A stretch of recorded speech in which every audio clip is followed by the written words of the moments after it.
Okay, my next guest. Two guests actually, are probably the most enduring comedy team in show business. They're appearing at the Golden Nugget in Las Vegas this April. Would you welcome the Smothers Brothers?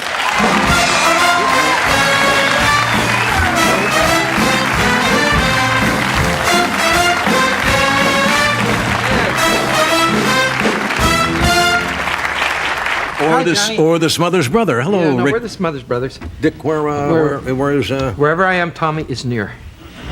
All right, what's going backstage. on? What's the problem? There's no problem. Or did he get cold feet or what? No, he's just waiting to come on. He has something special since you set up that sign. That was such a cute thing. Oh, thank you. And it's the last time that we're probably going to do the show with you. And the Tonight Show with Jack Parr started our career, and the very last part of his run, and then we've done your show all over the years, 30 years. And since this is the last time that we'll have time to do your show, Tommy wanted to give you a gift from his heart because he feels such a kinship to you, and comedic geniuses, and and all that kind of stuff. All and, that. He thinks you're very handsome too. Well, isn't that nice? Yes, he does. Good-looking guy. Thank you. Yeah, and so he wants to give you a gift, but I have to have. Ed has to carry it out, or what? Ed, could you introduce my brother? Sure, we would deem it an honor because of all these years you've done it with Johnny. It would make him feel. I got to tell you what to do. Yeah. So just Okay. Is that all right? Yeah. You ready? All right. So he's here. And now, here's Tommy.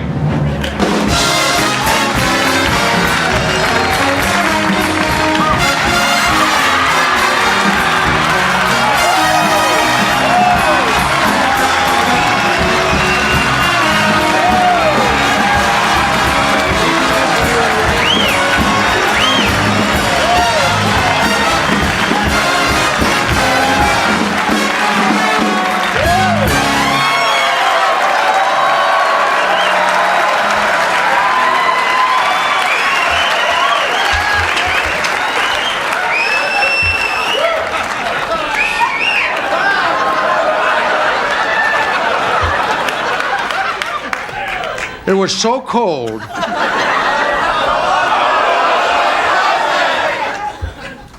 42 degrees.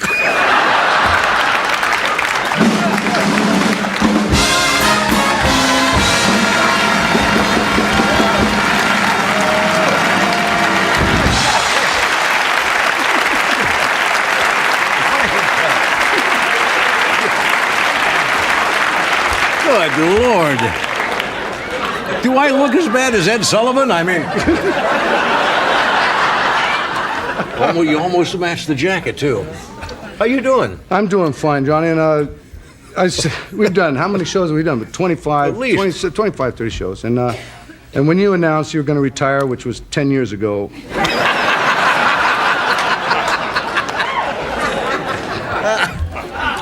I started working on this, and I was hoping that you'd consider me, but I'm not. I like Jay Leno very much. But if you have any second thoughts, but if you can mention to Jay that on Tuesdays, I'm available. Ready to come in. Gee, it was John. Now I can't do anything. I can't. You know, we wear the same size clothes. In fact, this is your jacket. You got. And we've been married 3 times. Yeah, that's true. Unsuccessfully. And anyway. You just figure you're ready for it. Yeah. But the best thing that's happened for Dick and I, not for Dick and I, but for me particularly, is an announcement that I'd like to share this morning at 7 a.m. My wife had a baby boy. Thank you.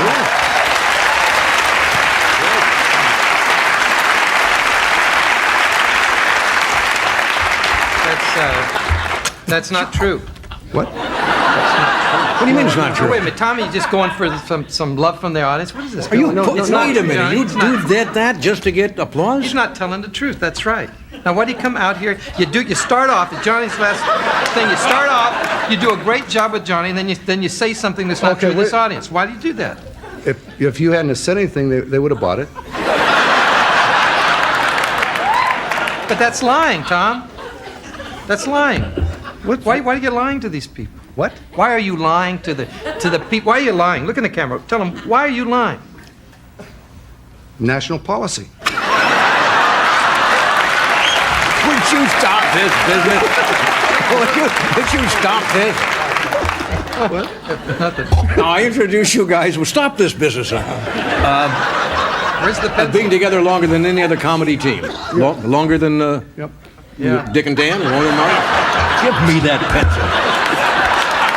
Longer than Rowan and Martin, right? How long altogether you guys been together? We're in our 34th year as a team. That's a long run. How do you sustain it? But see, most people don't grow up and say, I want to be part of a comedy team. Yeah. They use that as a means to an end, and we're being brothers. I think it's a natural, and we always approach the relationship as like a marriage, Yeah. a real old marriage. A lot of fighting and no sex, and we think that's just, that's the reason it's worked out just fine. Yeah. What's the best routine you've ever done? A best routine we've ever done, we haven't done yet. But when I... Is that a fact? Yeah. But we have a routine that it's not a routine because Dickie didn't know about it, but George Burns been on the show a lot of times. And Yeah. George Burns, I'm a great fan. I talk to him about once a week on the phone just to see how the guy's doing. It great classic.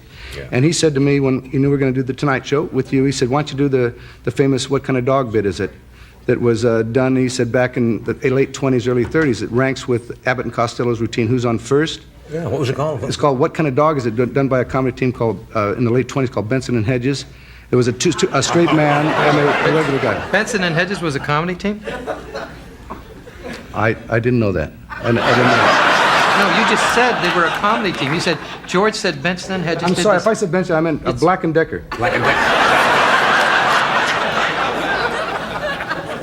Black and Decker. Anyway, the routine goes like this, and I told George we'd do this. It's just as it goes. Guess what? One guy says, guess what? My dog had pups, and the straight man in the team, Black and Decker, says, what kind of dog is it? And the other guy says, female. Yeah. And then what's the other guy say? There's a joke there somewhere. No. Is that it? Tommy? That's not funny. John, that's an old joke. It's historically interesting, but it's not funny. Yeah, but see, but we could, let's just do it. Well, you already gave the punchline. Even if we did do it, you can't do it now. They heard the joke. You can't tell the punchline. It only take a minute. We'd like to do it because... I don't even know how it Black goes. and Decker, George Burns told me this. Black and Decker, when George and Gracie worked on the stage, Black and Decker did it 3 times a night for the same audience. Why? They repeat it. Just that's the way they did it. And he said that Gracie had tears coming out of her eyes the second time they did it. The third time they did it, they were on the floor. Absolutely killed the audience. Right. You want to try it? I don't even know it. Can they do it when we... Yes. All right. Can we do it? Sure. Can we? Would you stop that? We'll be back in a moment.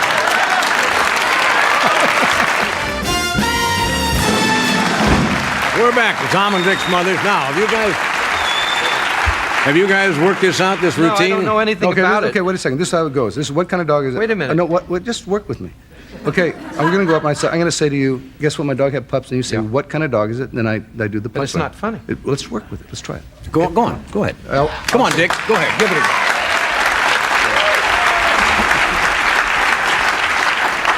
Okay. I'm going to say hi, Dick. You say hi, Tom. And I say, guess what? My dog had pups. And then you say, what kind of dog is it? Okay. I got it. I could say what kind of dog. Okay, here we go. What kind of dog is it? Black and Decker's famous. What kind of dog is it? Routine done by the Smothers Brothers. Here we go.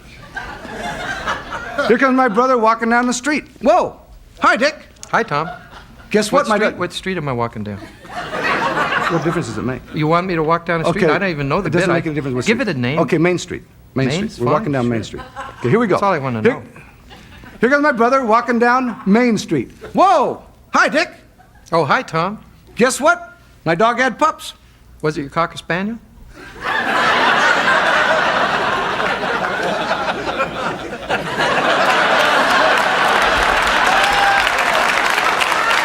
Oh, was it? No, it's not my Cocker Spaniel. Then it wasn't your dog, No, work was it? with me. Just say, Whose dog was no, it? it's my dog, but it's not my Cocker Spaniel. But how could... Pretend I have a new dog. Okay, You're so what pretending do you you're- want me to do? All you say is, what kind of dog is it? That's it. That's okay. it? That's it. Now Okay. work with me. All right. Okay, here comes my brother walking down Main Street. Whoa, hi, Dick. Oh, hi, Tom. What kind of dog is it? You gotta You wait. told me to ask But you you. wait till I say my dog had pups. I already know your dog has pups. But You just told me. We're starting over again.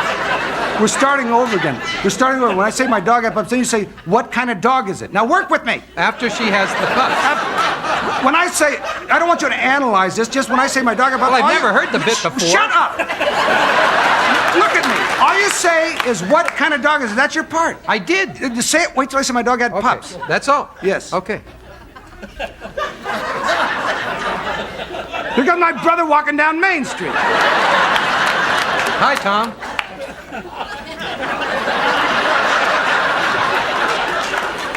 You don't. No, I say hi, Dick. You don't say hi, Tom, because you haven't seen me yet. Well, I thought I was looking at you. No, I'm not there yet.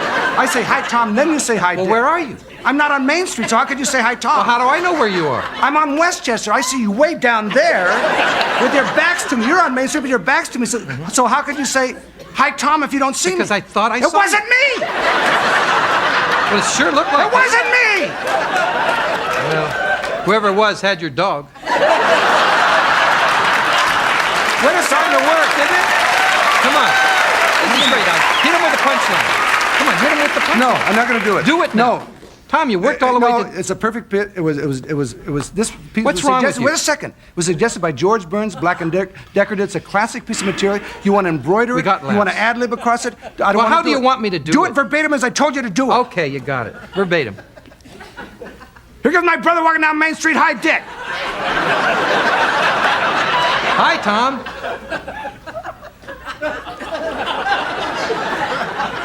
How you doing? Fine. Fine. Oh, guess what? What? My dog. My dog had pups. My dog had pups. What kind of dog is it? Female? Hey, it works both ways. Isn't that amazing? That George Burns really knows his stuff. I like that one. That's great. Yeah. I love that.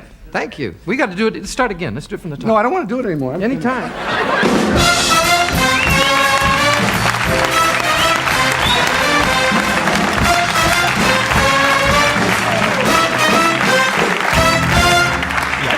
Good. Oh, God. 34 years. Do you guys remember Wheeler and Woolsey? Yeah. That name rang a bell. They were a comedy team Don't remember. in films. Wheeler and Woolsey. Don't remember them. Yeah. Well, you Olsen and Johnson? Olsen Remember and them? Johnson, yeah. What are some of the other comics? Gallagher and Sheen go way back. Ron Cross Martin. and Dunn. Yeah. What? Wayne and Schuster. Wayne and Schuster. Oh, yes, of Well, course. They only appeared on the Sullivan Show. Hey, Wayne from Canada, Wayne and Schuster. You know, never could tell which one was Wayne and which one was Never Schuster. could tell. Never could tell. Yeah. What? There's a lot of noise over What are you having? Spelling bee over there? You do? Did you? Now, do I do all that? Do we have to cut away? We have to cut away. We'll be right back.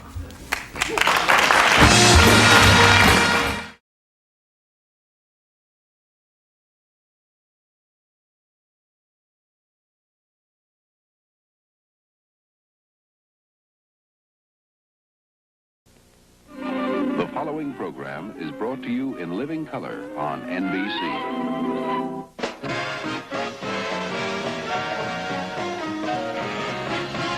From Hollywood, The Tonight Show, starring Johnny Carson.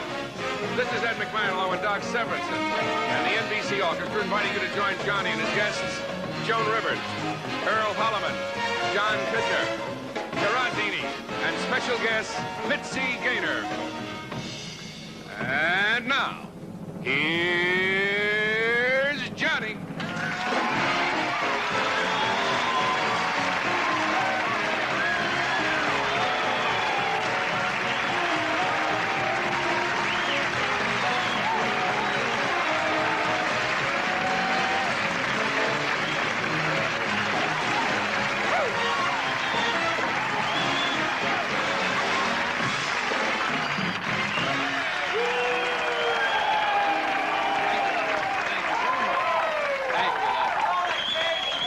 Very nice, really.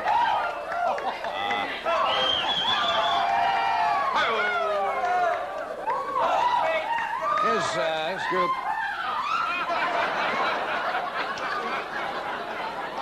This group is higher than a kite. They've been.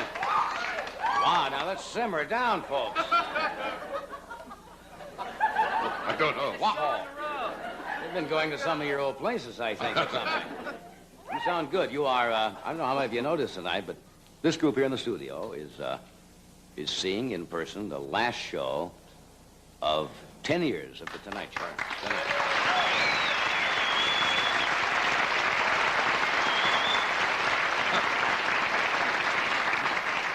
Or short naps are wonderful when you're working. And tomorrow night we'll tell you about our, not tomorrow night, it'll be on Monday. Monday night. We'll tell you about our anniversary show, which is coming up, the start of our 11th season. Yes. Jeez, it's like playing pro football. The joints are starting to ache a little bit. Did you see any local football out here? No. Football season, you know, is on national television already, but the Tarzana Tomcats. Oh, I missed them. No, opened their season here. It's kind of a strange football team. They forfeited the first game because they went into a huddle Sunday, and they haven't come out yet. Very friendly group of players.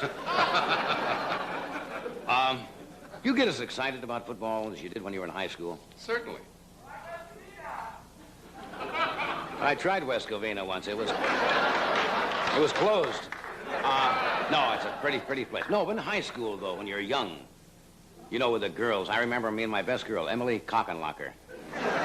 We used to, up in the bleachers. You know Emily. I know her From well. Nebraska. German girl. Little Emily Emily. Cockenlocker. Yeah. We used to... We would be What all would you? huddled in a blanket with a flask up in the bleachers. And that was in July. Before the season. She was a weird girl. So I went to a very small high school in Nebraska. Well, during...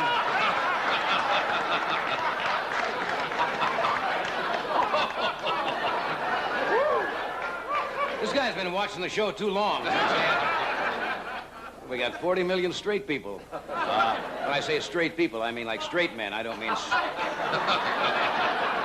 That's a whole different term than when I was in high school. Yes, that's right. When you were straight as an arrow.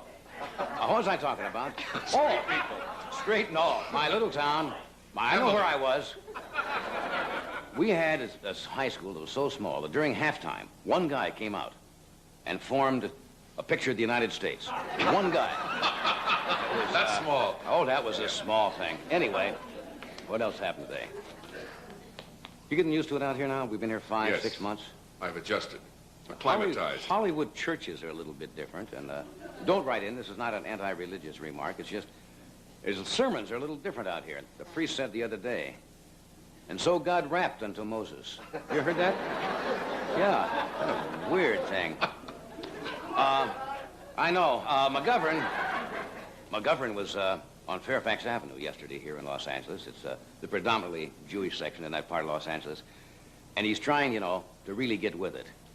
But it just doesn't come off. The people spot it right away. Some little girl said, would you like me to give you a knish? He said, yeah, but easy, just on the cheek. He said, I'm married.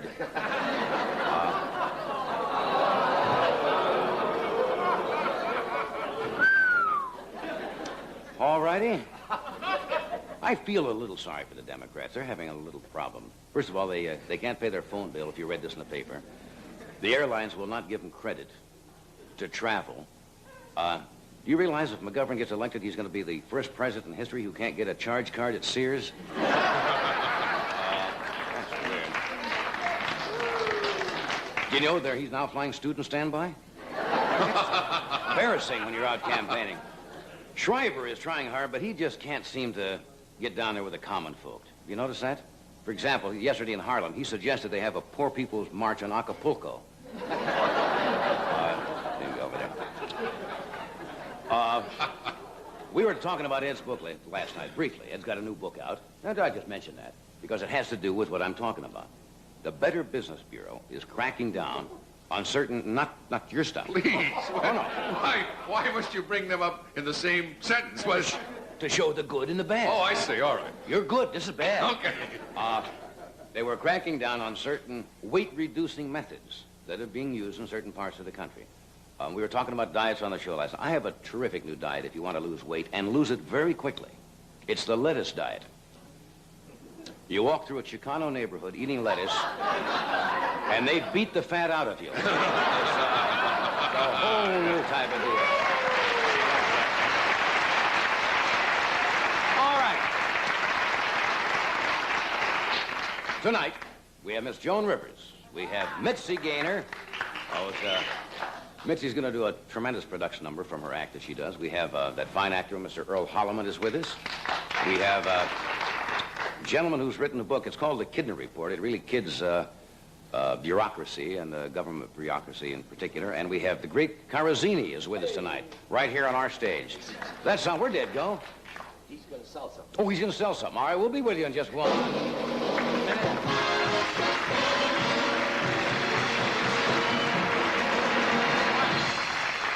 Thank you. We'll be right back after a word from Ed and one of our sponsors. Now, slide takers of the world, if you have a favorite color slide, you can have beautiful color prints made from it. Prints you can carry around with you or send to someone you love. Just take your color slide to a photo dealer where you'll see this sign and order as many prints as you want. When you get your prints, look on the back to see if they were made on Kodak paper. If so, you know a fine quality paper was used. So have prints made from your favorite slides by Kodak or your independent photo finisher. You know, Mother, Soft White Plus is the first addition to the GE Soft White family in years. It makes me feel mighty proud. Well, we should be proud, Dad. Our 100-watt Soft White Plus will last twice as long as our regular 100-watt bulb. Twice as long, huh? That means he doesn't have to be changed as often. Father, we're on TV. GE Soft White Plus with exclusive power coil filament. Lasts twice as long as our regular 100-watt bulb.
Hi there. You're laughing at. Just you, that's all. You're in a kind of a flaky mood tonight. Well, we're finishing a decade. I know, 10 years. Well, I told the audience. We've been together for longer. We've been than together that. October 13th. We have 14 years together. It's a long time. Remember when we started? I told the audience I was 15 and you were 13. Remember we just got rolling, just starting on the business. They're not buying that. I don't think so. You tell them how I met you? You can tell them. It's so. It was a tender kind of story, and I it's don't really know whether warm. we've ever.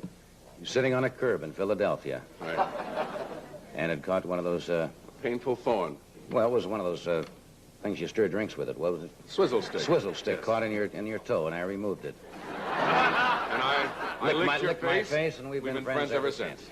And that's why I say. That's what I say.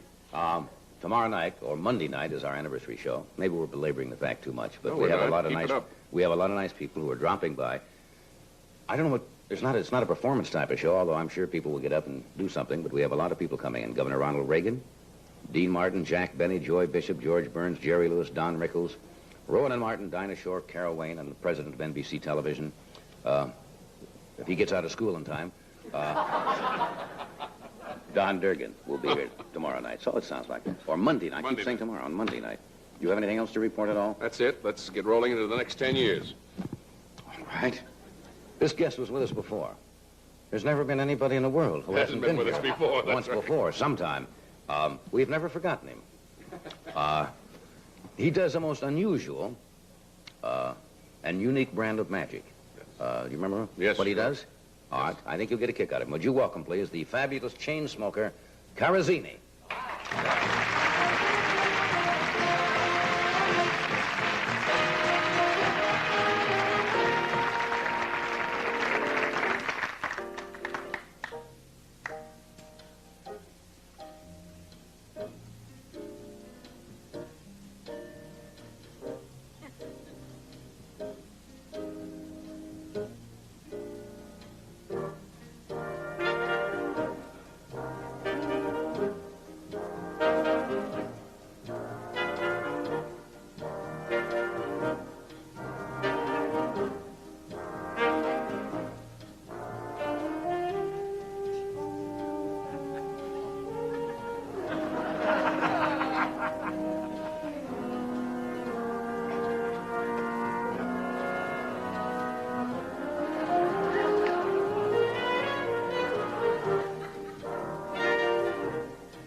Good.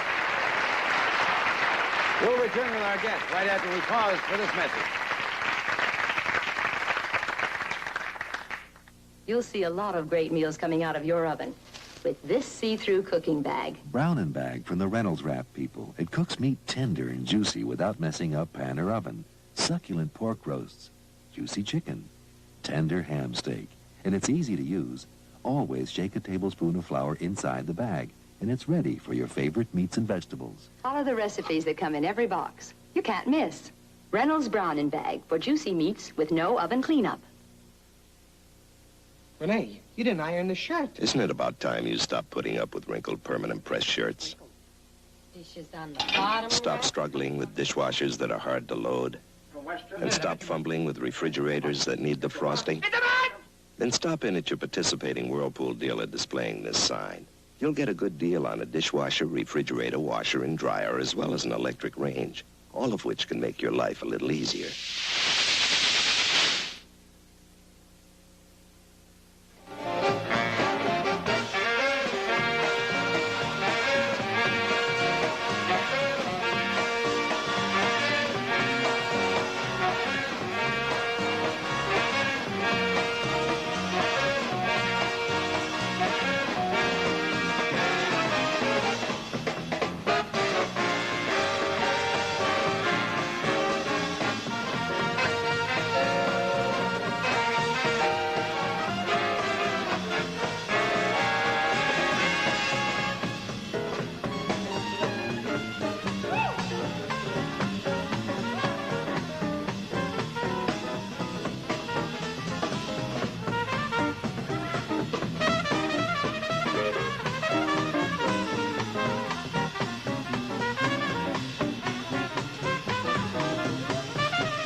We are back.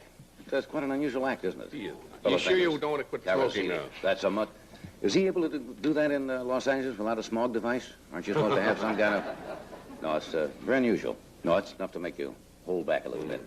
Joni Rivers is with us tonight. She opens on Tuesday for a week at the Westbury Music Fair in Long Island. That's in New York, of course. And she's a bright, funny young lady. Would you welcome Miss Joan Rivers?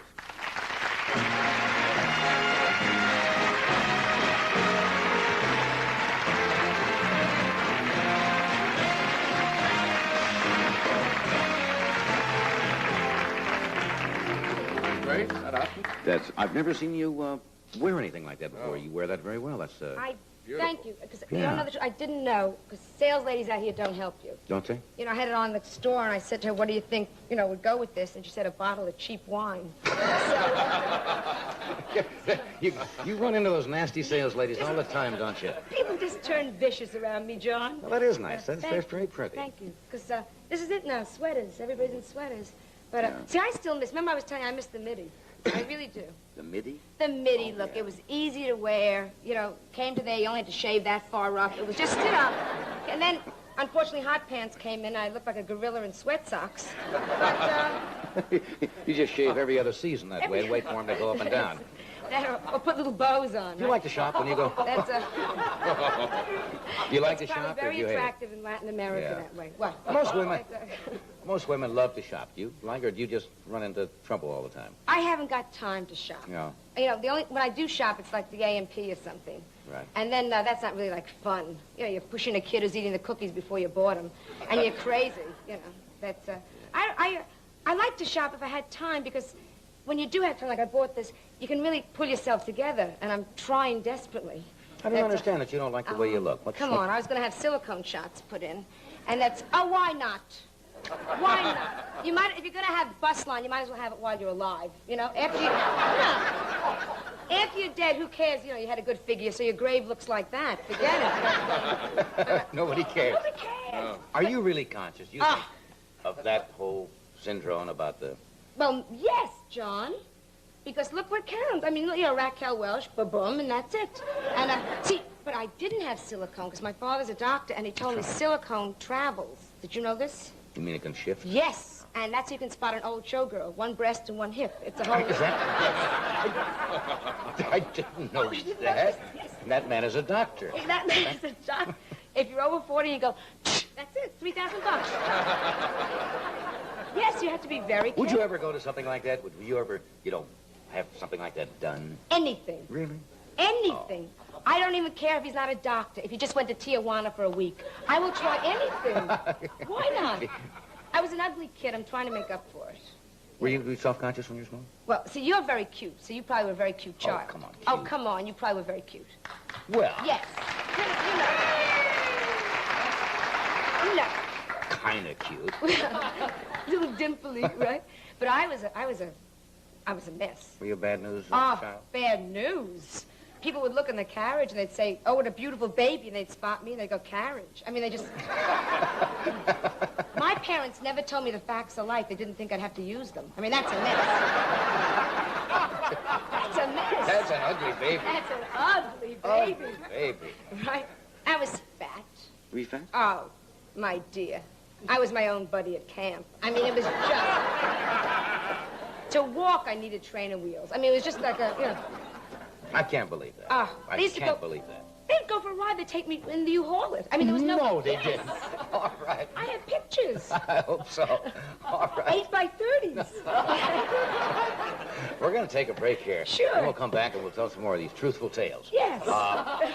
Here's Ed with a guest who has a complaint about the show. You're kidding. Yes. Well, that's right, John. This is Tiger 6. Now, he's been our guest before. But just a few minutes ago, Tiger told me he simply doesn't understand why we always talk about Alpo beef. Why not tell people about his favorite, Alpo chicken? All right, Tiger, there's your Alpo chicken and chicken parts. You know, dogs love Alpo chicken. You know why? One reason probably is that Alpo isn't chicken flavored or little chicken and a lot of something else. Alpo chicken is chicken clear through, plus all the vitamins and minerals for complete nutrition. So the next time you're shopping, pick up some cans of Alpo chicken. And by the way, this is a big week for all dogs of America. It's the 45th annual National Dog Week. A good time to stop and realize how much your dog means to you, how much love, loyalty, and just plain fun he gives you. So this week, give your dog something in return. Make this the week you introduce him to Alpo chicken. Happy eating and a big National Dog Week. Salute to all you dogs from Alpo.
We are back. Thank you, guys. Oh,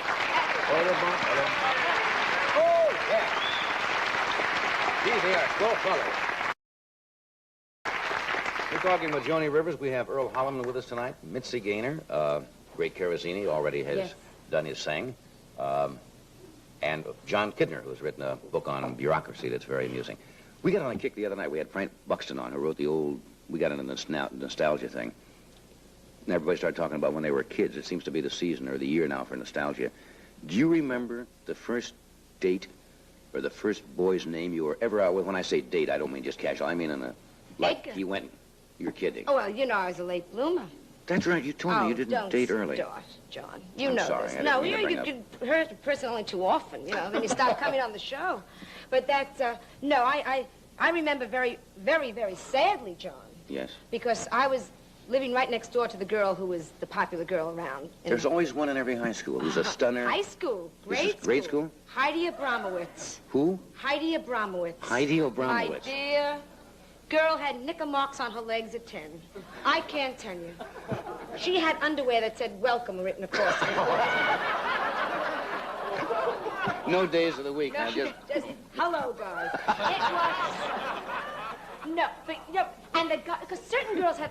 If you're going to have sex appeal, you're going to have it from the start. I guess She was so. pinned so often. She was the first American to have acupuncture. It just...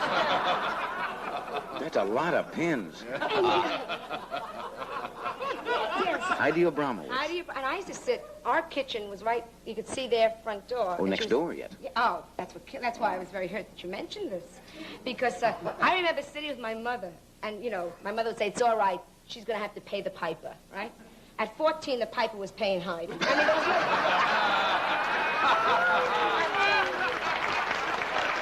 mean, it was Heidi must have been something. Oh, and the funny thing is that, you know, like, the mothers always give, which, and I'm going to do this, I know, with Melissa.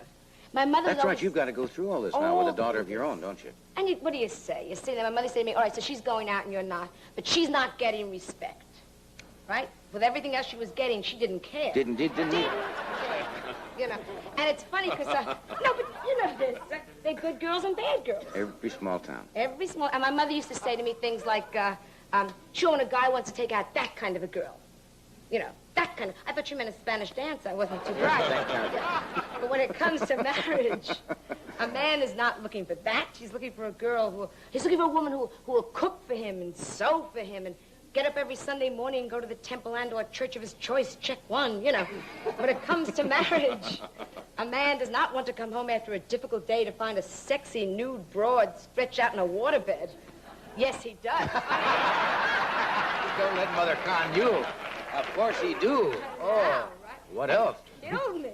And she married immediately out of school. Because Heidi. they always say that kind of like a bum doesn't get married, right? You always hear these stories. Heidi had that, yeah. You know, Heidi got married, and as she was walking down the aisle, sales were going like, hello, Heidi, you know. Married a man of the cloth. Owned 14 department stores. Didn't see that coming. Oh, yes, I saw that coming. No, Thought it was Myron Cohen's brother for a minute. He admitted. I didn't know that. no, but you know what hurt me?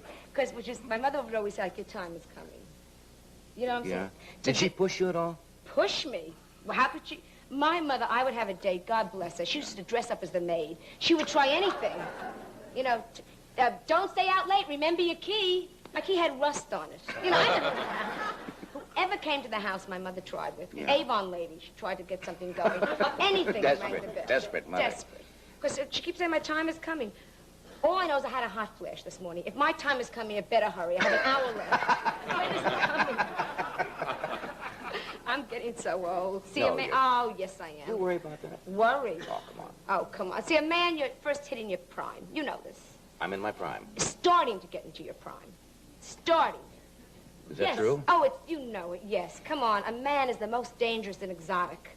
I would say from about 35 on. Yes. No question about it. Yeah. Yes. Whoopee whoopee. Yes. A woman. That's an orange. Right? Unfortunately for me, I get up, I look in the mirror, it's all wrinkles. I keep saying, thank God, wrinkles don't hurt. I mean, what do you got nothing left? Nobody cares. I bought a waterbed for sex. I told you that. They stocked it with trout. I mean, it's just I told you that 4 times in the show. I still laugh. I know. You're the only one. But that's, Aren't you glad, though, you don't? Well, I'm glad I didn't have, in a way, I have all boys. Yes. And in a way, I would be terrible if I had a daughter nowadays, because I'd be overly protective, being a man and knowing what boys are thinking about at that age when they go out. That's true. Yes. See, every father who's got a 16, 17, 18-year-old daughter remembers when he was 17 or 18. And every guy who comes to the door is dangerous. Yes.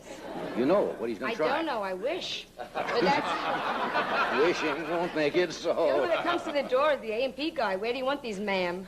Ma'am? In the bedroom, Sonny. Where do you... No, I worry very much with Melissa. Well, you've got quite a few years yet before she will get Yes, to that age. I hope so. Kids date young now, though. I mean, in some grammar schools, they have them going to dances when they're 10 and 11 and Which so is forth. Crazy. Too young. Trying to pair them off. Don't you think that's a little young? Oh, I think it's ridiculous, you know. Yeah, really. And maybe because even I started late. I mean, I had such a hard time that I feel sorry. Melissa's going to have to go through that. I used to get obscene phone calls and say, hang on, let me get a cigarette. I mean, you just... You were desperate. Desperate, John, desperate. I hung around the altar so long, I was ordained. Didn't you know that? I have 6 more. You're crazy. You're telling me. But you're going to work the Valley. You're going to work, not the Valley Music Fair. You're going to work Westbury, New York. Yeah. We're going to play when we're back there in November. Oh, they'll go crazy. We're back with the show November the 13th, I think it is. Or 20th, the week of the 20th, I think we play. You are so wonderful. Can I? I love have you ever working seen him around. before? Oh, sure, he's been out to see me. I took my parents came to Las Vegas to see me, and the only one they wanted to see was you. The only one, and you were so great. I take pride. That They're sounds nice funny, people. but you know, I was delighted because you were so nice to them. They were nice people. We'll have to do this. All right, we'll take a brief pause, and then we'll be back. Right here. Next week is National Bake a Chicken Week, folks. And look what Shake and Bake and the National Broiler Council have for you. A free baking pan made of sturdy aluminum, just right for baking chicken. Chicken's economical and nutritious, and especially delicious when you fix it with Shake and Bake. Now, to get your free baking pan, just send the tops from 5 inner envelopes of Shake and Bake and the price mark from any chicken purchase. Send them to Shake and Bake Offer, Post Office Box 3, Bradley, Illinois, 60915. So hurry and Shake and Bake a chicken tonight. You know, right now is the time to think about painting your house, the inside and the outside, with Lucite from DuPont. Because right now, participating dealers are having a Lucite Penny Saver sale. You can save a pile of pennies on every gallon of Lucite wall paint or Lucite house paint. That's a good deal on a great paint. So look in the yellow pages for the Lucite retailer near you. The Lucite Penny Saver sale is going on right now.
One of the busiest gals in the entertainment business is Mitzi Gaynor. She travels and works all the time, and we're always delighted when she can be with us.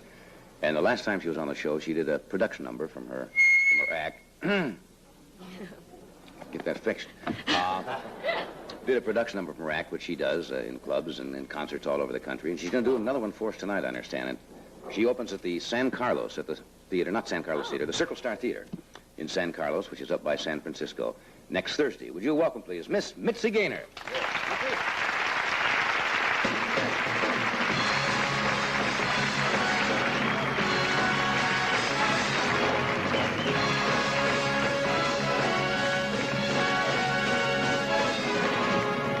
Every woman just this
hound and the hound of the man who comes the sea.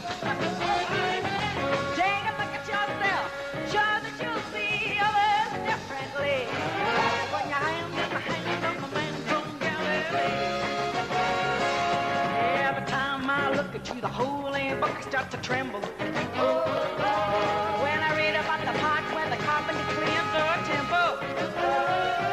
Now the Bible and the sailors and the sailors all around the world free.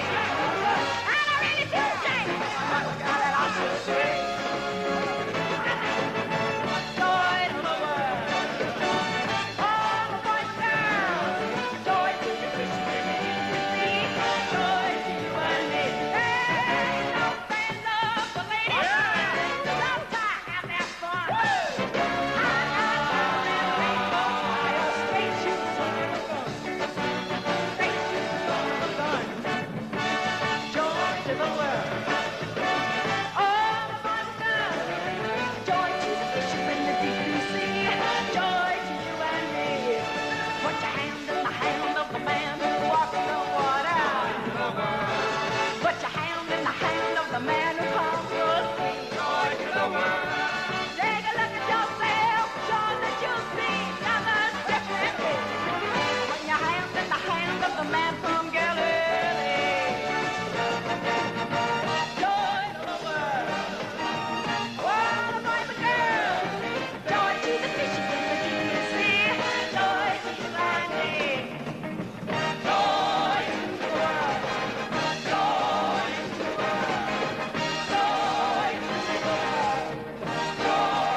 Thank you, Mitzi. Mitzi's gonna make a quick change. We're gonna do this, and then we'll come back and talk a while. Stay with us. Zoop, ba, doo, doo, doo, pop.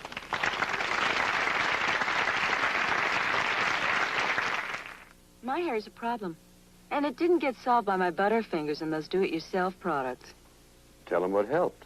My hairdresser, and a special new perm Phase 7 by Helene Curtis. Gives me a natural-looking curl because the things that make it work are 100% organic. Gentle. Don't forget gentle. Like a cosmetic for my hair. Look, I am never going to do it myself again. Never. Phase 7 by Helene Curtis. Available only at your beauty salon. To clean one kind of carpeting, or several, you need Eureka and the exclusive Eureka Regulator Control. So you can put the front end way down, or bring it way up, or set it in between, anywhere it cleans best. Only Eureka gives you such absolute cleaning control. Why didn't anybody else think of it? Well, it takes Eureka. Eureka, the very best in vacuum cleaners.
Mitzi change already?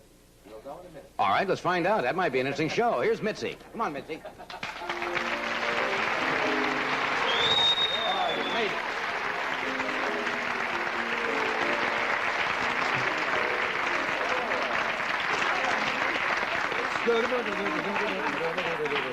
Oh, you're awful skinny, kid.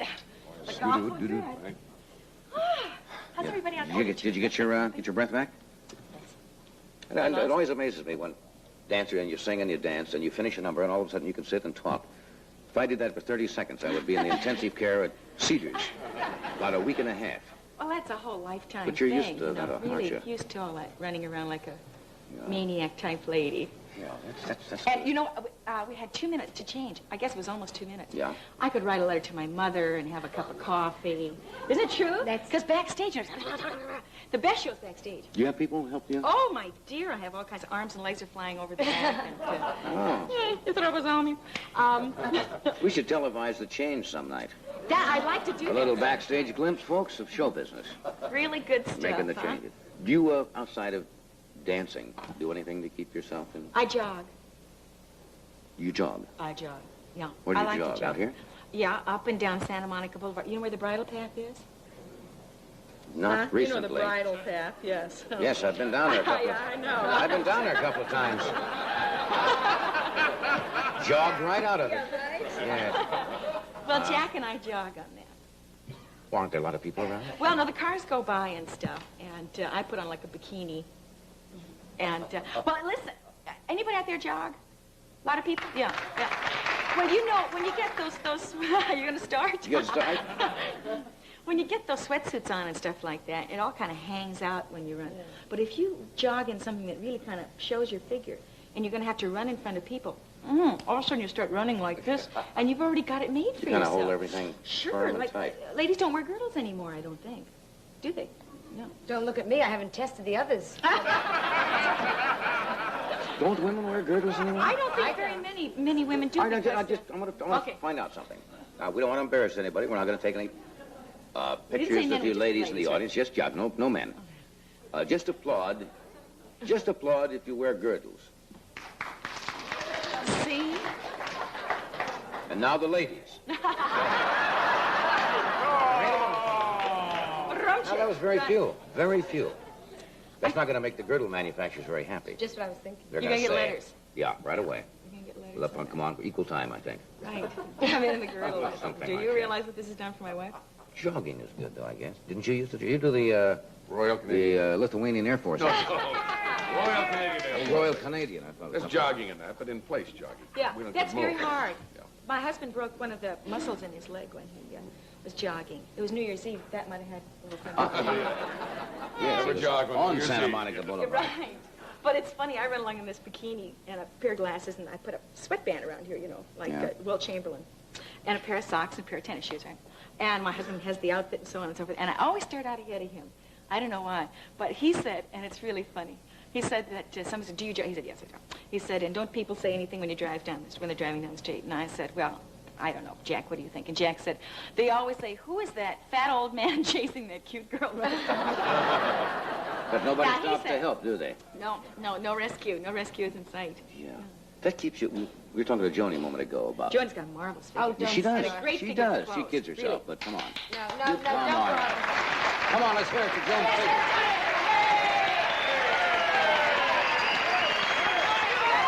Make it up, baby. Too late. No, Good it's figure just- for clothes. Yes, she does. Sure, that means nothing. That means 31, 31, 31. That's, you know. And she was talking about worried about, getting old and so forth. Now, I've known you over a number of years. You always look young. You have one of those faces. You do. Oh, you do too. Pert, Oh, come on now. I didn't bring it up just so I do. Boom, diddy, boom, diddy, boom, boom, boom. No, really. Bum diddy, bum Yeah. No, but you do. Oh, I think it's attitude. Really? I really do. I think... Think young is the... Well, I never want to think about being kind of like middle-aged or old or something like that. Because, we ain't never going to do that, ever, as long as we live. But I think your attitude is terribly important, and I always go into every job like it's practically the first job I've ever done. I really do. My experience I have in my, in my sack, in my bag. But It's not, you know, like every night you have a whole different audience. That's right. And I watch your show as many, many times as I possibly can. And you never do the same show twice. God, I hope not. Oh, you'd go crazy, wouldn't you? Yes, you'd go bananas right here. So you must think young, Joan. Yes, I Think tried. attitude. But you got a baby, a little tiny baby. Yes. How old is your baby? 19. I really went for that. No. Yes, you did. You I walked really right think into that. young. I blow bubble gum. My own way. Little things like that. Did you start out to be a dancer? You wanted to be a ballerina? I wanted to be once? a ballet dancer. Ballet? Oh, yeah, I really did. I studied Classical ballet for a and then- long. Oh, yes, with the hair part in the middle and the bun in the back. Yes. Is it true, and I read this once, I think I brought it up in the show before, certain doctors say that very young girls should not start ballet training before a certain age. That's And you true. see a lot of these little 5- and 6-year-old girls trying to do these certain maneuvers, and they're not, the bones or the leg are Right. not developed to do them. Is that true? Yeah, most definitely.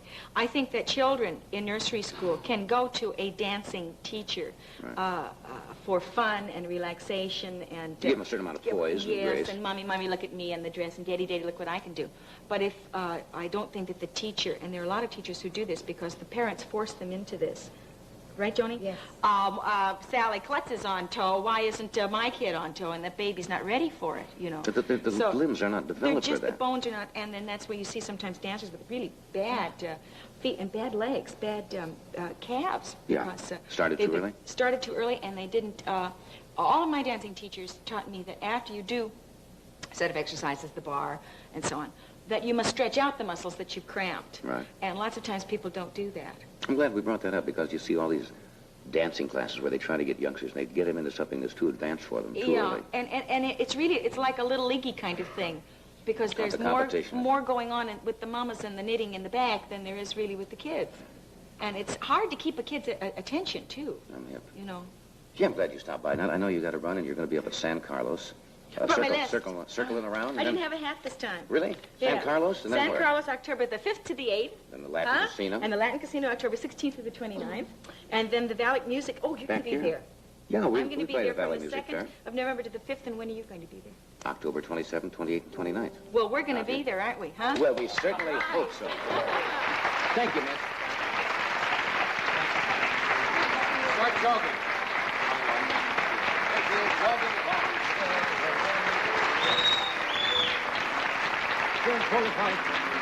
We'll be back with Mr. Earl Holliman in just a moment. And John Kinnear. Purina dog meal gets tough with canned dog food. This is the competition. Meat and meat byproducts. It's good, so we set out to make something better. We wanted a lot less water. We put in 28% protein, both meat and vegetable protein, in every crunchy nugget. So much protein, you get twice as much for half the price. New Purina high-protein dog meal. More for your money, more protein for your dog.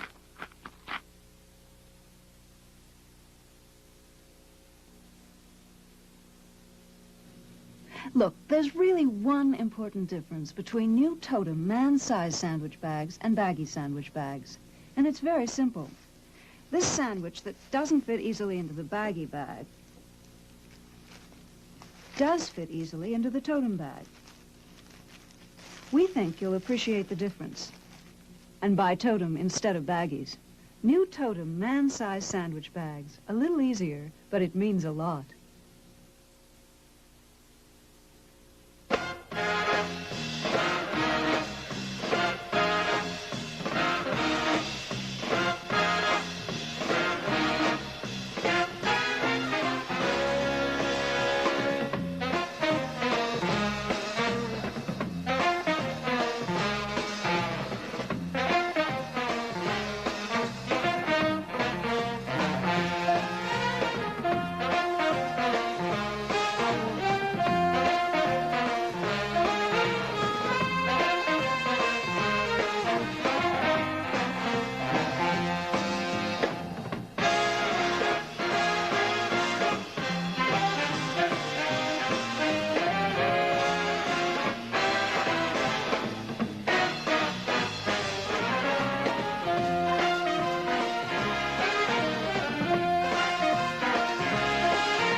Travel arrangements provided by United Airlines, the one airline that can say your land is our land.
next guest. What are you giggling at, DeCordoba? We're rolling along here. He's been with us before. He's appeared in over 25 motion pictures, and at one time or another, I think Earl Holliman's probably been on almost every major dramatic television show. His most recent film is the Disney production of Big Enough. He normally does not do talk shows at all. I think he does them against his will. But he's a charming guy. Would you welcome Earl Holliman?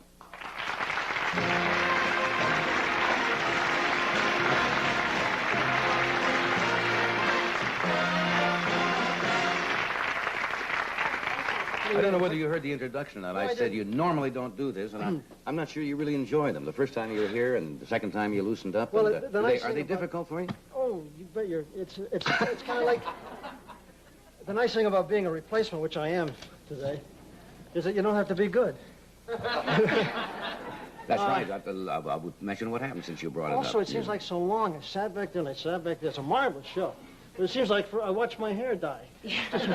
That's the problem when you sit there and you know that you're going to go on in maybe a couple of segments, and you have to sit there and kind of get up to it. As soon as I find out I'm on it, I always can't wait till it's over with. That's the kind of...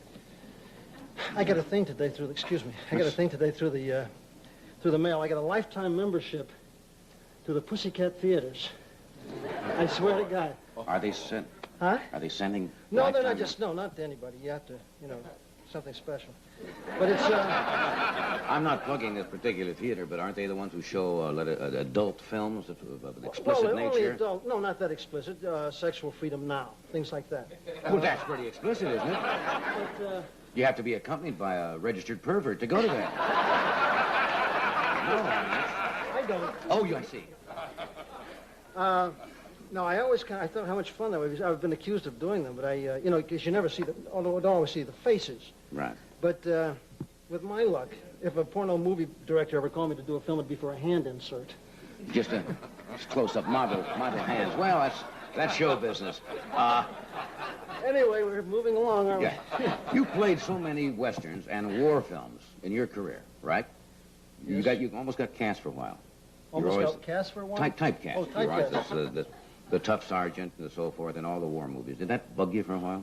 Did you want to break out of that? And I tell you what I'm doing now. I'm David Craig, the guy that marvelous teacher that Alexis Smith credits for her, partially for her success in Follies. I'm studying with him, and he's fantastic. Singing coach. That's right. That's what I'm going to do. Singing and dancing, and I'm having a ball. You want to be the male Mitzi Gaynor? The male. I almost wore that same dress. That would have been terrible. Yeah, that's what I'm working at. I'm You really having are. the time of my life. Yeah. It's Have you ever sung in a film? In 1963, I just finished a Western series called Wide Country, in which I played a rough, tough bronco bucking horse rider. And I wanted to do a musical. I said, I sing and dance, you know, a bit. So somebody said, well, he's a cowboy. We'll put him in a Western. He can sing Curly in Oklahoma. Now, that's the hardest thing ever written for a guy to sing. You start out with, oh, what a beautiful morning. Then you go into Surrey with a fringe on top. People will say we're in love. Poor Judd is dead in Oklahoma. Yeah. So I went up to Sacramento to do this thing. And it was so nervous. You think I'm nervous now. The opening night, well, first of all, they said that Lloyd Bridges had come up there to do his first movie. Excuse me 1 second. There's a gnat flying around here that is driving me absolutely crazy. Yeah. Get your own show. Excuse me, I didn't mean to interrupt, but he was right between our line of sight here, and you were talking, and I'm going like this, which is rather disturbing. You always go like that. You thought I was a little weird, didn't you? So anyway, you're up to Sacramento doing this. I'm up in Sacramento, and they said, now, you know, a funny thing happened to Lloyd Bridges the night that he opened Guys and Dolls, when he went into his first big number. Suddenly, out of nervousness, he started singing it in a whole key higher than he learned it in. So this stuck in the back of my mind, you know. Oh. Well, opening night, I had said to him, I have a great idea. I said, you know, it's Curly, let's come in on a horse. I'll come in and riding a beautiful horse, you know. Because the first thing that happens, you know, is Curly a cappella starts singing, oh, what a beautiful morning. Yeah. Well, they play the overture, opening night, they play the overture. And the conductor goes, da, da, da, da, da, da, da, da, da, da, and suddenly the spot comes on, and here I am, up on a hillside, on the back of this beautiful, beautiful Appaloosa, must be 20 hands high. Beautiful thing. So I'm supposed to sing, there's a bright golden haze on the meadow, and I get that far, and I think, oh my God, I'm in the wrong key. So, I mean, what do you do? Well, I stopped. I'd say giddy up.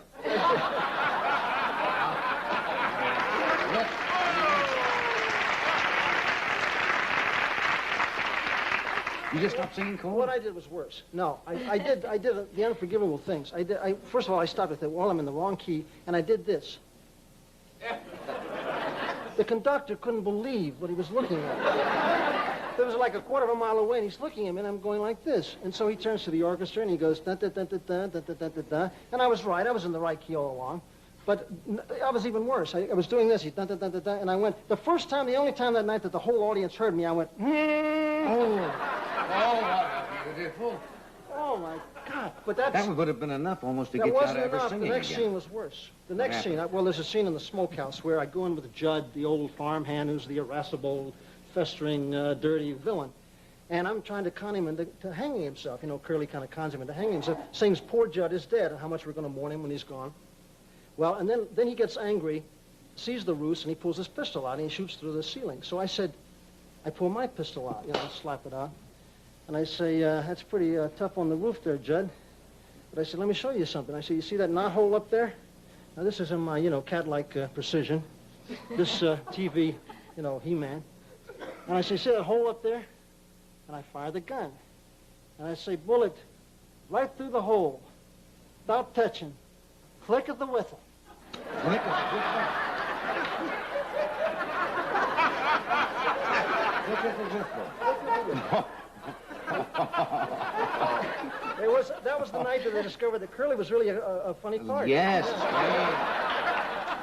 The horse got all the reviews in that. Oh, boy, the villain got the reviews. And you didn't think that would have been enough right there, musical comedy, to cool it for you? Well, it cooled it for a while. That was 63. Yeah. Have you got 9 years? Have you got something that you're going to do now with something coming up with the singing and so forth, or you're just getting ready in case it shows up? Getting ready, but I'm having a good time. What's the most embarrassing role you've ever had in films? You're talking about the Oklahoma. Did you ever have one that was really a clunker that you'd best forget? Which one would you like to talk about? Anyway. I thought maybe we've talked about it with actors, because every actor usually has one. I did a science fiction, what my mother calls a science friction film. My mother talks funny. Was this an early picture you made? No. Well, it was early. Yeah, kind of early. It was back maybe the 14th, 13th picture I did. Right. It was a science fiction film called Forbidden Planet. And Metro-Goldwyn-Mayer spent like $2 million on it. Beautiful special effects. And the director I had worked for before, and I had played a punch-drunk prize fighter for him, and a good part. So he decided I should play the comedy relief in this science fiction. If you can imagine, the comedy relief is the cook on a spaceship. So it's a part that Douglas Fowley should have played without his teeth. You know, I was so wrong for this part. And they cast me. I got conned into it, so I did it. And it was just awful, really awful. You hated I worked, all my scenes were with Roby the Robot. Do you remember the Roby the Robot? It's hard to do lines opposite a robot. Well, first of all, he's made out of plywood. And, you know, later they dub in his voice. You do all your scenes with the script girl's voice, you know. You're looking at this thing, and her voice is coming from over here, and you're hoping that a lamp will fall on you. You hit the back of, I had to hit the back of the you know, the slapping on the back and good comradeship and the clunk of the wood, and, you know, later they put in, you know, the metal sound, and I'm dying. Well, that's the most embarrassing, and that's on television constantly. Yeah, you know. oh, that's awful. Yeah. You were in Giant. Yes. Right. Did you know the late James Dean? You got to know him obviously fairly well. Yeah. Well, I did after about the first month. That was a strange movie because we were all George Stevens in those days. We were on location for a month. I was on location in Marfa, Texas, a month before I worked one day. Dennis Hopper and. That's right. He was in Giant. Yeah, Dennis was my roommate. I've had some interesting roommates. He's a strange young man, isn't he? I don't know him. Well, in those days, Dennis was only 19, so he. I mean, we rode down on the train together. And, I mean, how can you hate a guy who reads you all his fan mail? You know? Read the fan mail? But those were the early days. I mean, Dennis is mellowed, I think. He used to come in every day. Well, he was stay up later, and he'd come in like 4 in the morning, and he'd open all the drawers, and he'd turn on all the lights, and then he'd say his lines in the mirror. But, God, and look at him now. Yes, he's doing well now. Dean, I got to know Dean fair just before we came back from location. Dean was a fantastic guy. A lot of people thought he was rude, and he was a strange guy. He really, he felt the kind of that the end justified the means. You know, he really kind of showed in his work his personality, I He liked seemed him. almost embittered and very, Well, very no, with not really. intense. I liked him. He was a very sweet, sensitive guy. And one night we were all going to Marfa, Texas, to Alpine, which was 26 miles away, and we were in a speeding vehicle. The guy who was Jimmy kind of studied to portray Jet Rink was driving the car. And I know people used to talk about Jimmy's suicide complex or his kind of self-destructive complex. Right. I don't believe that for a minute, because Jimmy, that night I saw him, and he didn't want to say anything because he didn't want to sound chicken, you know, and it was kind of hairy. But Jimmy crawled over the seat very nonchalantly and sat in the back seat, and yeah, he was... There was that whole cult that sprung up after his death, you know, which stayed for a number of years and all kinds of conflicting stories. I guess because it was the time that the young people were getting very caught up in or identifying with him, and they just refused to believe that something like that happened. I'll tell you something that he did once that nobody knows about, or very few people know about. A handful. He told me. We had a talk once for about 4 hours. We walked around Marfa, Texas, because the little girl I was going with, he had been going with prior. I mean, this was a long involved story. But we had a marvelous conversation, and one of the things he told me was about he had been driving along the highway, and a black guy had been in a car wreck, and Jimmy stopped, and this guy was badly injured. And Jimmy stood over him for an hour and made shelter, made shade for this guy. And in fact, one of the ministers spoke, one of the black ministers spoke and delivered a sermon about Jimmy. Is that true? Yeah, that's Didn't true. realize Yeah. that. Didn't know the young man at all. He was very talented. He was a very interesting guy. Yeah. Let us cut away here for a moment. We'll get this message in, and then we'll come back and talk some more. Stay with us. This table was beautiful once, but look at the wax buildup. And you can't remove old wax with still more wax. Now, watch Scott's liquid gold go to work. Looks terrible, but liquid gold is dissolving the blotchy layers of wax, restoring the wood to its natural beauty.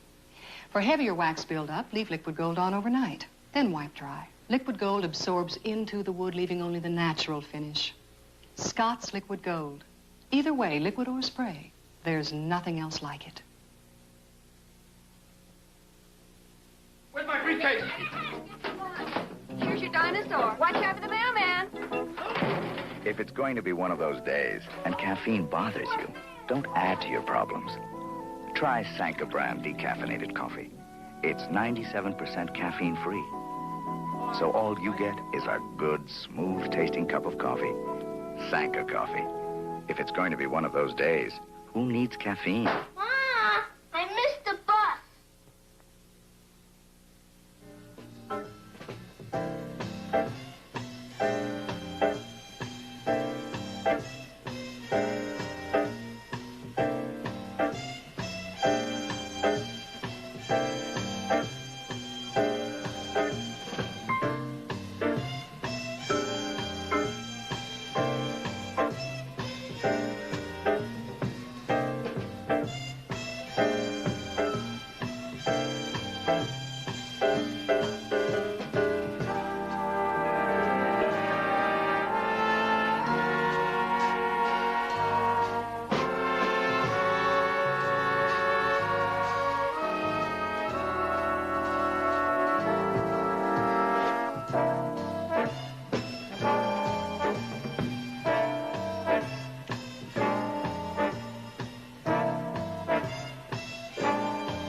Here's an interesting book called The Kidney Report, written by a gentleman who's been a long-time government bureaucrat, and kind of gives the inside look at the bureaucracy that runs our country. It's called, as I said, The Kidney Report. I'll give you an idea of this kind of stuff he has in it. This is an actual quote from the U.S. Navy Security Instructions. If you've been in the service, you'll understand this kind of gobbledygook, I think they used to call this. Classified material will be considered lost when it cannot be found. Does that sound like the service? Here is bureaucrat John Kidner. John?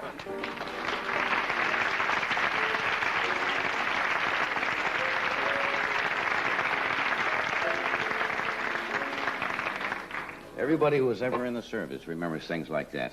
The Navy instruction thing I just read, I don't know whether you heard it or not. Yes, there are lots of these. Thank goodness. People easily confused. Things like this need to be pointed out. Yeah, I remember in the service, I was in the Navy, but the Army did it too. If you would ever get into a government-owned vehicle, they had a little plate usually fastened to the glove compartment. It would say vehicle, automobile. And then they would say passengers 4. Right. It was just incredible. They had identified this was a car. One each OD. One each OD, right. Why? How long, why did you write this? I suppose because you've been involved in this so long that you thought it needed a little clarifying, or? Well, not really. I retired from the Air Force some time ago, and after this I made a study of the number of people in government to the number of people not in government. You that actually work for the United States government in some Who capacity? are employed because the government buys goods and services. Right. And in 1967, this was about 10 to 1, 10 not working to the one that was. This went down later on to about 8 to 1, then 7 to 1. Well, I thought this was significant, so I extrapolated this line down until it crossed the everybody line. And on the 13th of November, 1982, everybody in the United States is going to work for the federal government. If the graph keeps going in that direction. Absolutely. And we have enough people trying to mess up the system, but I'm a bunch of strangers there. I don't know how it's done. And so I wrote this Kidner report. Exactly what is bureaucracy? How would you define it? Well, it's a system, the old bureaucratic system, the old BS. Right, the old bureaucratic system, right.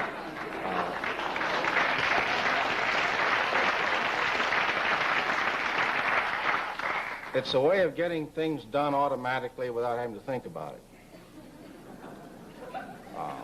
Could you give us a little illustration of how this would happen? Yes. When I came here tonight, I filled out 14 forms. You've answered the question. And I didn't get a chance to read any of them. I don't even know whether they were proper forms or not. I just signed them. This is a form fetish nation, isn't it? Yes, and this, incidentally, is my specialty. Forms? Formsmanship. Are there certain... Who makes these forms up for, say, the government? Formsmen. Formsmen. We have a dedicated corps. Dedicated corps of formsmen. You see, you don't just sit down and put a bunch of questions on a piece of paper. It's like, if you want to teach a mule to do something, you treat him kindly, right? But to get his attention, you hit him in the forehead with a 2x4. That's right. First, you got to get their attention. Right. Well, this is what you have to do when you're asking people to fill out a form. Otherwise, they treat it with considerable disdain. So there are a number of tenets to preparing a good form in order to get the people's attention. And for example, one of them, you ask a question, but you don't provide enough space in which to write the answer. Good. This makes him think. Then next, right after that, you ask him a question and you provide 4 times the amount of space needed. This makes him wonder what he did wrong in the first place. That's so true. And then you always ask something that he can't remember. He has to do some research. I mean, what was your identification card number when you worked in a textile mill at the age of 16 or 17 or 18? Any question to really throw them off. Right. And then finally, you put a warning. Answer every question in this block, in this space. And then right in the middle of that, with a heavy black border, you say, do not write in this space.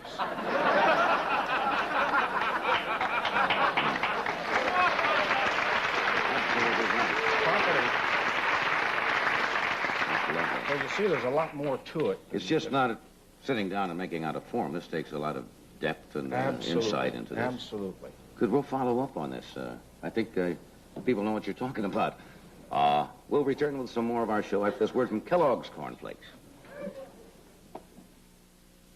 Morning Kellogg's Cornflakes time from Maine to Honolulu. Everybody loves them, cause here is what they do. They put the milk on Kellogg's Cornflakes and eat them all up. The taste is good and pure and simple. Eat them all up. They use banana, peaches, any fruit will do.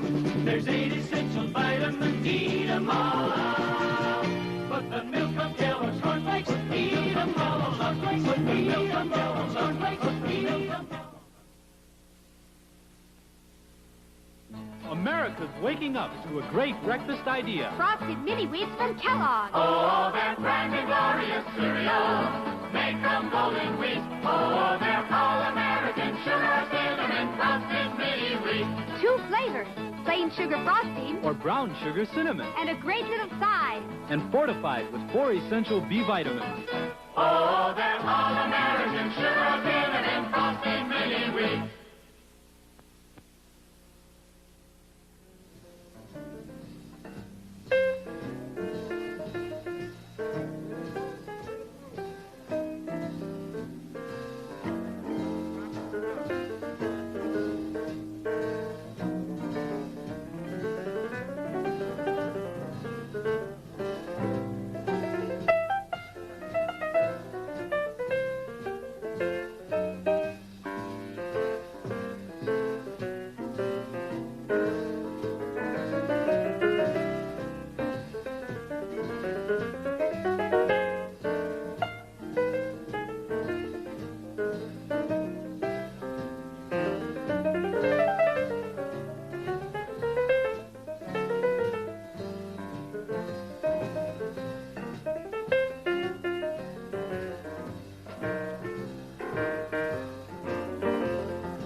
We're talking with John Kidner, who has a very satirical book out about bureaucracy. I just opened a page here at random.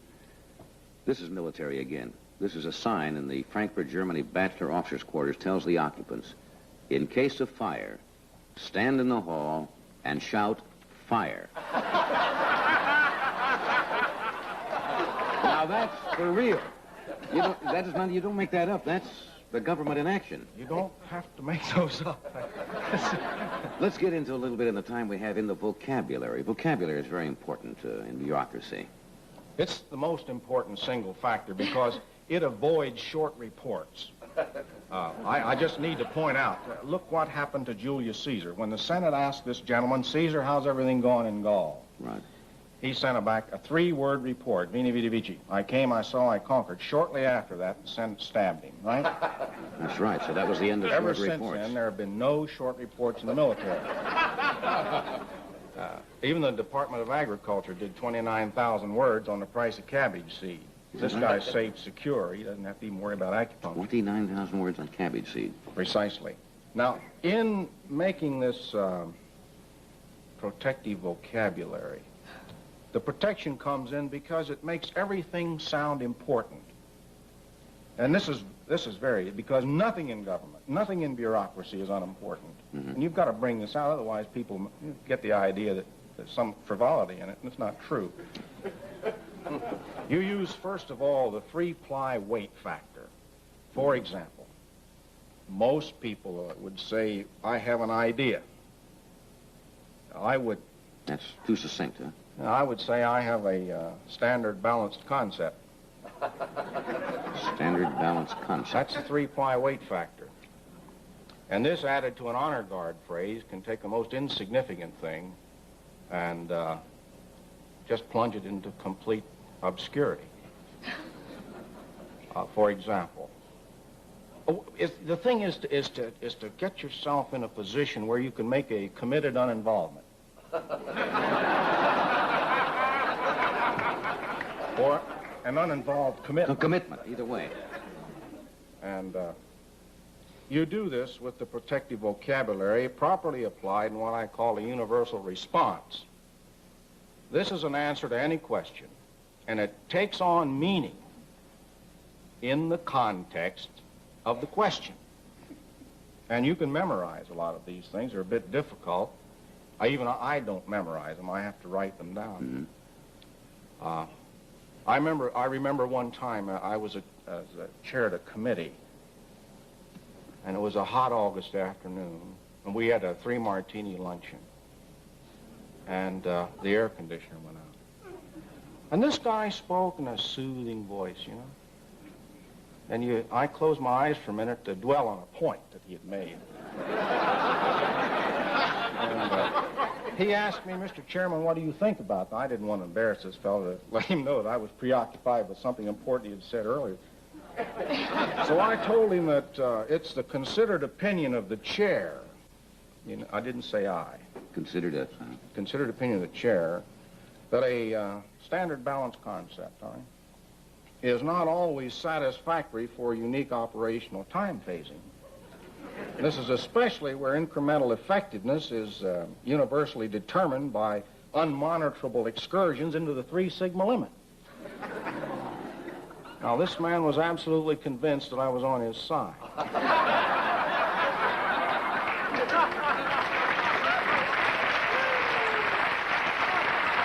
That's the response.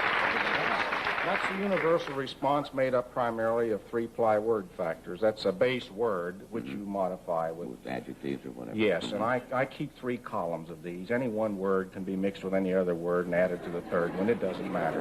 The relative correlative factor or Precisely, something you like got that. it right now. That goes with those forms I filled out. Absolutely right. We have to take a quick break. We're going to come right back. Unrelated.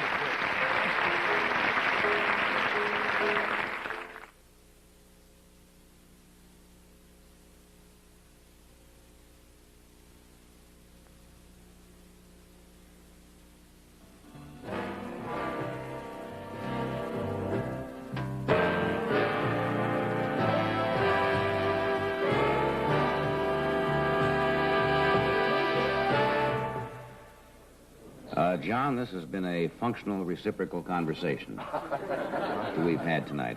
That's the way you work the 3-ply. Make up your own choices or parallel monitored capability.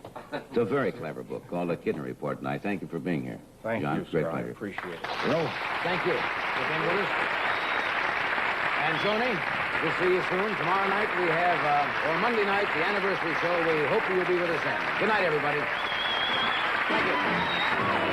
This program was pre-recorded.